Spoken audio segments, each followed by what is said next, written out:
This is the new Aston Martin DBX, and it's a little bit like, hello Miss Moneypenny, do you like my footwear? James Bond in Wellington boots.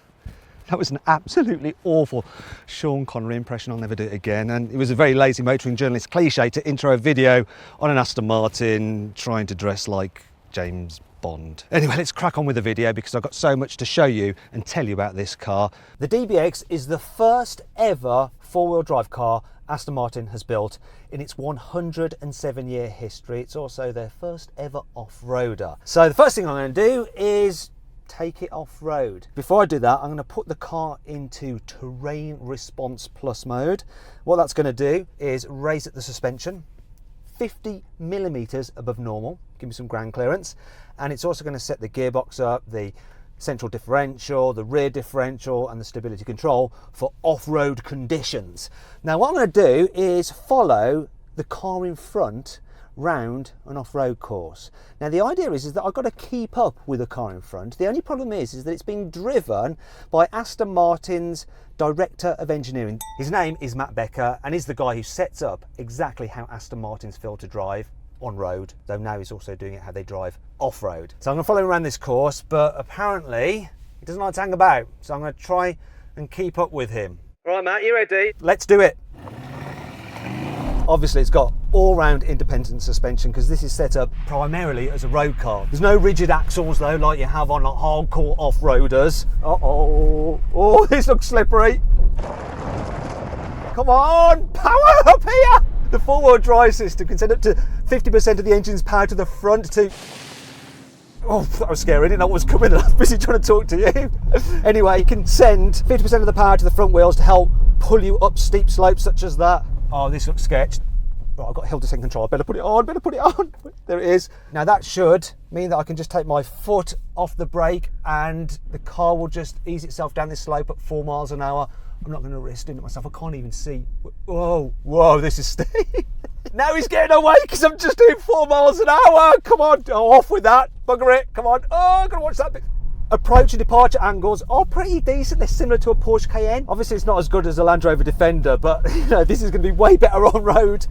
This is nuts. It's like doing a forest stage in the Welsh rally. What's going on here? Oh, I need hill descent control again. Just relax and let it do it itself because this is slippery. I feel a bit naughty. Shall I just do it myself? Turn it off. No.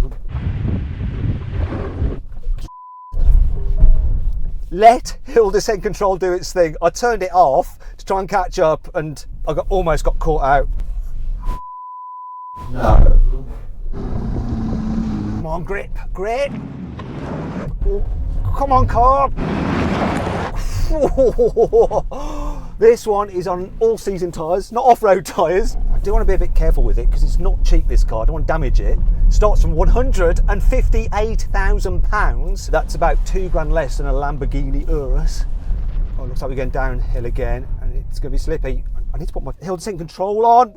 I should actually just leave it on. You can drive through it. I don't know why I keep turning it off. I'm such a moron. Now I'm well behind. Come on. Oh, now it's getting steep. I'm gonna let the... I'm not... Whoa, crap. Oh no. I almost totally cocked that up. I just lost all grip. I was sliding. Right, concentrate. I'm going to carry on. I'm going to crash into the cameraman. No. I'm trying to keep up. So I'm pushing the throttle to drive through hill descent control and then I'm losing control and then I'm like braking and nothing's happening. This is intense. Why is he braking so much? I've caught him up! Oh. We're coming off the off-road course. Oh, I don't like this bit. I think I just ground out a little bit. And I think I did a blooming good job of keeping up with Mr. Matt Becker. The DBX is clearly plenty quick enough off-road, but what about on-road? Well, we're going to find out now. So underneath the bonnet is a 4-litre twin-turbo V8 that's been hand-built. in Germany because it actually comes from AMG, just like the engine in the DB11 and the Vantage. Here it produces 550 horsepower and 700 newton meters of torque. Drives all four wheels via a 9-speed automatic gearbox. Now this car is supposed to do 0 to 60 in 4.3 seconds, but I'm going to find out for myself with my specialist timing gear here. The car is in its sportiest settings. The suspension's as low as possible to reduce drag. There is no launch control system though. You just hold it on the brake against the accelerator, release the brake and go, which is what I'm going to do now. Let's see how quick this car really is. Building the revs. It's not ballistic off the line. No, it's going though. 0 to 60, 4.09 seconds. That is good. 0 to 100 in less than 10 seconds. Standing quarter mile in 12.34 seconds. One other thing to try out is the braking. So this has big brakes. 410mm discs up front, 390 at the back. The fronts are gripped by 6 piston calipers. I'm going to try an emergency stop from 70 miles an hour. What am I going to get? Here we go. Emergency stop now.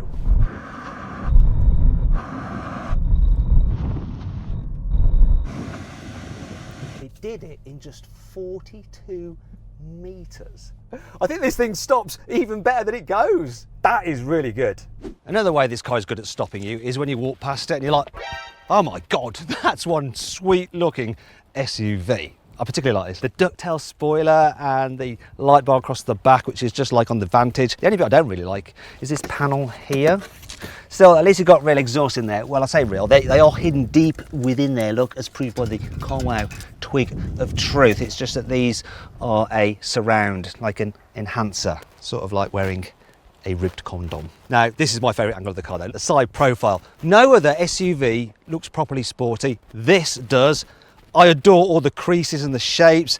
I love the fact that the vents are real. And as standard, you get 22-inch alloy wheels. In fact, you can't go higher than that. A Lamborghini Urus, you can get 23-inch wheels if you need an extra inch. And if you drive a Lamborghini, you probably do. Now, here at the front, classic Aston Martin. Though this is the biggest grille ever fitted to an Aston Martin and the biggest Aston Martin badge fitted to an Aston Martin. Another feature I really like is this. The daytime running lights surround this air vent, which is used to cool the brakes. I love the look of this car. And if you don't, quite frankly, you're wrong. Now I'm going to tell you what I love about the interior. Starting with the design. It's a really nice design in here. And it just feels so luxurious. It's like you sat in some bespoke luggage. Now, another thing that's great about this car is that it's fully loaded with kit. You've got stuff like electric heated seats, you have surround view cameras, all that kind of stuff as standard. You don't get that with the Germans. The things that you pay extra for on this are luxury items, like if you want this special colour of leather, then that's £2.5 grand. I mean, you get leather as standard throughout. If you want the Alcantara headlining, which is so nice to touch, it's 1,500 quid. If you want the extra wood veneers, which are super lovely, they're part of a £3,000 pack. And another thing I like is the driving position. So being an SUV, you get a great view forward, yet you feel hunkered down, so it still feels sporty like an Aston Martin should. And there's loads of room in here and lots of storage. The door bins, fit a big bottle in them. Where are the cup holders, I hear you ask? Well, look. They are hidden under here. There's more storage in there. You can do that, you see. I'll rest that for your passenger or vice versa. Then under here, there's a special place for your handbag, apparently. And I've got my AMG handbag here. Continuing with the borrowing from Mercedes theme. Speaking of which, that brings on to things I don't like so much about this car, such as the infotainment system. Now, once again, borrowed from Mercedes, but it's their older system with some Aston Martin graphics on it. And it's actually not that great. Neither is the control system for it. It's the old Mercedes system. Not a fan of that. Then there's bits of trim which are a little bit cheap in an otherwise posh feeling car, like this surround for the digital dials. It's not very nice. Neither are the switches for the electric windows. And then there's this weird bit for holding the key, which isn't even the right size, and it's just horrible cheap rubber. Another thing I'm not so keen on is the selector for the gears. It's up there. It's hard to reach it. Why didn't Aston take Mercedes column gear selector? It's brilliant, that is. They've taken loads else from Mercedes. Silly. Anyway, let's check out the back. And this will bring me back to things that I love again about this car, such as the door handles, they are cool, and the frameless windows, very sports car styly. Plus, look, all the windows double glazed for extra comfort. Right, let's see what it's like in here. Oh! Oh my gosh, there's absolutely loads of room back here. I mean, look at this, I can stretch out, lots of headroom as well. The luxury extends all the way back here, darling, and I love the fact that you get this huge glass roof and it's standard. It's great. Oh, let's just check this though, come on. Will the back window go all the way down? Don't let me down, Aston Martin. Ka-ching. Well, it's hard to fault back here actually. Middle seat's okay, even though there's this big hump in the floor, there's still plenty of room, and yeah, the armrests. That's a bit annoying, you know, if you like that. Someone's in the back, they end up with their arm in there. Should have a cover, but at least you do have through loadings, so you can have two people either side and carry your skis or whatever you need to. The only thing that I find is a little bit odd is this, the smallest ever seat back pockets, but at least they feel really posh. In fact, everything does. I mean, look at those grab handles. No plastic here. Yeah, it's lush. It's super practical. Let's check out the boot. Now the load capacity is 632 litres, which is more than the boot on a Bentley Bentayga, Lamborghini Urus or Audi RSQ8, and it's super luxurious even in here. Lovely carpeting, leather on here, nice metal scuff plate, no load lip. In fact, it's so inviting. Look, I just want to get in myself. Now wait a minute. Wait. This boot actually feels, I think, about 13 litres smaller than the boot of a Porsche Cayenne, which has 645 litres of space. That brings on to 5 annoying things about the new Aston Martin DBX. There are a few key features you can't get on this car that you can get on its competitors. For instance, you can't get it with rear wheel steering, which would be really handy when manoeuvring in tight spaces, because this is a big, long car. Then the soft close, which you sort of expect on a luxury vehicle, because, I mean, look, I'm too rich to close it myself. I need it to do it automatically.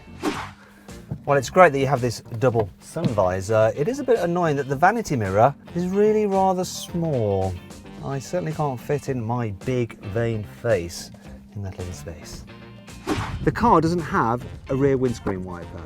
Aston says that doesn't matter because the airflow of the car will blow any raindrops away so you can see fine. That's no good if you've been sat parked and it's raining, is it? You can release the seat electrically by pressing a button in the boot, but sometimes, yeah, they can snag on the seat belts and you can, come on, no, come on, there we go. Right, which is rather annoying. And then it can happen that, look, like that can get loose like that, and then when you put it back, it's all trapped. You know how much I hate that. There is nowhere to store the load cover underneath the false floor, look, no room. So you have to keep it in the car, which means that this lovely leather may get scuffed. That's annoying. I think I'm gonna have to take it somewhere safe, like my house. Thankfully, this car has plenty of cool features to help make up for all this. Here's 5. Aston Martin has made sure that the car's doors do cover its sills, so in the rare event that you do go off-road, you won't get your trousers all muddy when you get in because the sill will still be all nice and clean. And I particularly like this. Look at that! You don't have to step down in the car, you just slide in. Love that, it's flat. Oh, and that plaque as well, that's cool. Awesome. The first 500 buyers of the DBX will get a special edition 1913 model. 1913 was the year that the company was founded, and those cars will come with some extra kit, plus the owners will get a special build book of their car, which is signed by Aston's creative director Marek Reitman. The car's making all sorts of funny noises. I think it's the air suspension having a bit of a fart. Also, those buyers will be invited to a special cocktail party at the Waldorf Astoria in London.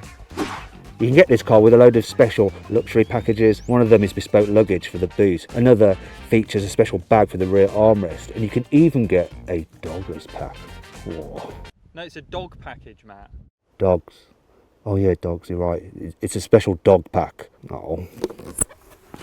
And like many SUVs, this car has an almost completely flat underside to help improve the aerodynamics, and that's handy in a car that can do over 180 miles an hour. Aston Martin has tuned the exhaust for a very fruity sound, though if you need to be quiet it can be, so this is normal mode. Not too raucous. Now I'm going to put it into sports mode and it's going to open the valves and make it more shouty. Yeah, you get the idea.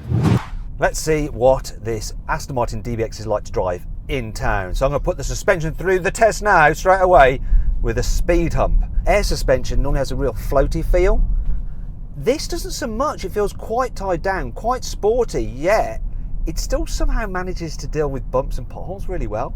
I hardly notice that speed hump. One thing that I have noticed though is that it feels like quite a big car on the road, quite wide, but just cruising around town, yeah, easy. Thing is though, what's the car's turning circle like? Well, going around a big roundabout is no problem at all, but what happens when you need to manoeuvre in a car park? Here's a car park on the left, let's go in there. Now because this hasn't got that rear wheel steering, it means that it's not quite as tight turning as an Audi RS Q8 can be if you have that fitted with rear wheel steering. So come on, I'll make that round. But I'm going to try and park in this here space over there. Right, oh god, button's been up there. No, I thought that I might be able to just straight turn it into there, so I'm going to have to do some manoeuvres. The car does of course have an auto park facility, but I shan't be using that. It's great that you've got the all-round cameras though, really help. Especially because the visibility of your shoulder ain't great. There we go. Now, do you know what I want to do now I'm in this place? I quite fancy just leaving this car here. See what people think. Does anyone notice it? Hey, look at me. My brand new Aston Martin SUV, bright red. Guy in a Golf, come on. Look, brand new Aston Martin SUV, they never made one before. He's looking now, but I'm not sure if he's just looking at me because I'm looking at him. Bright red, brand new Aston Martin SUV. Why is no one looking? They do actually look at me in my G-Wagon. A lot more. Sod this. Thought there'd be loads of people looking at it. Maybe that's what you want. Even though it's red and an Aston Martin SUV, you can still fly under the radar. Let's go. Right, let's try this guy. Oh, look, my Aston Martin SUV. Not your phone. No one bloody cares. Here we go. Look, there's some lads. They liked it. Not sure they can afford an Aston Martin DBX. Maybe one day. What do you think of the car? Sexy, man. Well, there we go. Finally, managed to turn some people's heads. If this DBX is going to be a hit, it needs to perform out on the motorway. Well, I can tell you it's very, very quiet, very comfortable and very easy to drive, especially as it has something that you can't get on other Aston Martins, and that's adaptive cruise control with lane keeping assist. So I've got it turned on now and it does that thing where it's got radar to keep me a safe distance from the car in front, though I can tailgate a little bit if I want to. And look at this, the graphic for the distance between the cars is a DB5. How cool is that? Now, if I want to do the steering assist, I have to press a button down there, which means I have to take my eyes off the road, which seems a bit silly. Really, it should be on the steering wheel. Now it's engaged though, the car's automatically steering to keep me in lane, though I do have to keep my hands on the steering wheel, otherwise it'll disengage, but I don't have to do those tiny little inputs. It's super easy. This car in front's a little bit slow. I want to overtake suddenly. How does the engine and gearbox respond? So let's give it a go. There we go, floored it. Took a second, now we're off. We're flying. We're braking. Yes, this car performs on the motorway brilliantly. Now let's see what the DBX is like on a twisty road. So I'm going to put it into sports mode. That stiffens up the suspension, sharpens the throttle response, adds weight to the steering. I'm also going to change gears myself and just do that by pulling the pedals, and then it goes into manual mode. There we go. Obviously this is quite a big car and reasonably heavy. It's over 2.2 tons. But it doesn't feel as heavy as it actually is. And it certainly doesn't feel as long as it actually is. Now, part of that is due to the rear diff. It can send power to the outside wheel with the most grip, and it really helps drive it through corners. Also, this car, when you're accelerating or driving normally, it's pretty much running in rear wheel drive only mode, because that central diff can send pretty much 100% of the power to the back wheels. Another thing that I like about it is, you think a tall car like this is going to lean quite a lot in the bends. Doesn't at all. Now, the reason it doesn't do that is that it has this anti-roll system, and it basically uses the adaptive dampers to stiffen up the side where the car starts to lean, so it props it up. Look, I'm going around here, staying very, very flat. The steering, it's not got the most feel to it, but it is precise and puts the car exactly where you want it to go. This is as fun on a twisty road as any other sports SUV I've driven. Is it as fun as a Vantage? No, of course it's not, but you don't expect it to be. But then it's more comfortable than a Vantage, and I've got a better view of the road ahead. This is the closest you're going to come to having your cake and eating it with a car. Thing is though, I wonder if it's any good at doing skids. I need to turn the stability control off. There's actually no button. Maybe I have to go through a menu. There we go. Vehicle, through that, yeah. And then into that, and now it's off. All I've got to do is find somewhere safe to do a donut. Now this looks like the ideal place to try and see if I can donut it. Let's give it a go. Yeah, now the airspeed's kind of coming in. Well, can I go back the other way? Go on. Oh!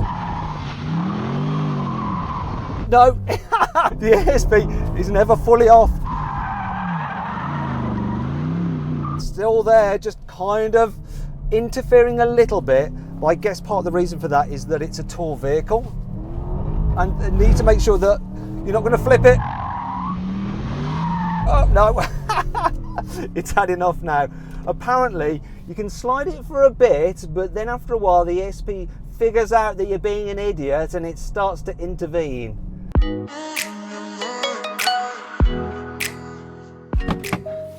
So then, what's my final verdict on the new Aston Martin DBX?